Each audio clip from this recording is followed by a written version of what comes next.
Yes po, muli po isang magandang araw at maulan na araw sa ating lahat. Isang content na naman po para sa inyo. Medyo nakakatuwa lamang po na mapanood si Madam Amy. Parang wala siyang alam o kinalaman dito sa nangyayaring ito sa barangay. Ano po, yung napababayaan daw yung nasa ibaba, nawawala na ng karapatan. Sino po ang may gawa, Madam? Kung wala po kayong kinalaman, tiyak na alam ninyo kung sino ang may gawa o bakit nangyari ito.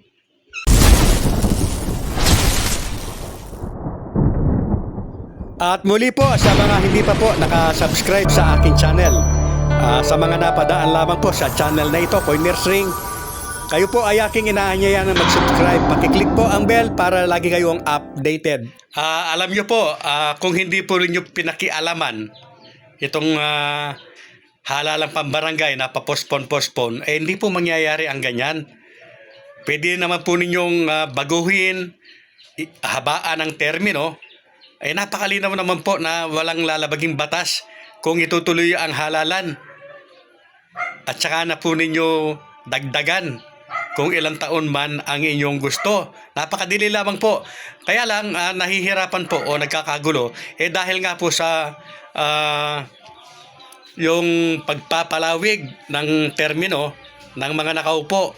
Natural po, aasahan yan ng mga nakaupo, lalong-lalo na yung mga termer na.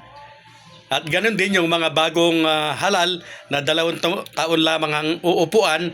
Kapag natuloy nga itong halalang ito, bagamat alam nila na 2 years lamang sila. Pero kung inayos na po ninyo at wala po kayong pinangakuan ng term extension, Madam, hindi po magkakaganyan. May panahon pa naman po para ayusin yan, hindi po ba? Meron pa kayong 3 araw. Yung Kongreso, meron pa 3 araw. Ayusin na po ninyo. Hindi naman po sa nagmamagaling. Mas magaling nga kayo sa amin Napakadili lamang kung gusto nyo ng 4 na taon o 6 na taon, ituloy ang halalan. At ang mga mananalo, sila po ang magiging entitled ng batas na ipapasa nyo. Sino pa ang kukontra dyan? Kahit yung Supreme Court ruling ay hindi na po mag-a-appear dyan dahil may bagong batas na nga na naaayon sa saligang batas. Napakadili lamang po. Kayo lamang po ang nagpapagulo dahil sa personal po ninyong hangarin. Kawawa po yung mga pinaasa ninyo. Hanggang ngayon po ay naniniwala na mapopospon po hangalalan.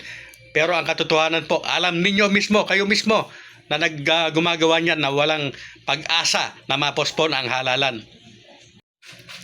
Tama na po muna yung pamumulitika. Nanalo na po kayo. Ayusin na po ninyo ang batas para sa barangay at SK election. At para naman po maka-move on na po ang bawat isa. Muli po panawagan sa Kongreso. Paki-ayos-ayos na po at may panahon pa po kayo.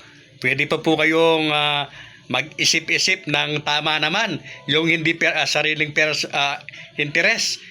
Isipin na lang po ninyo ngayon lang, kahit ngayon lang, yung interest po ng nakakarami, yung interest po ng mamamayang Pilipino. Ayusin na po ang batas na panghalalan dito po sa barangay at SK election.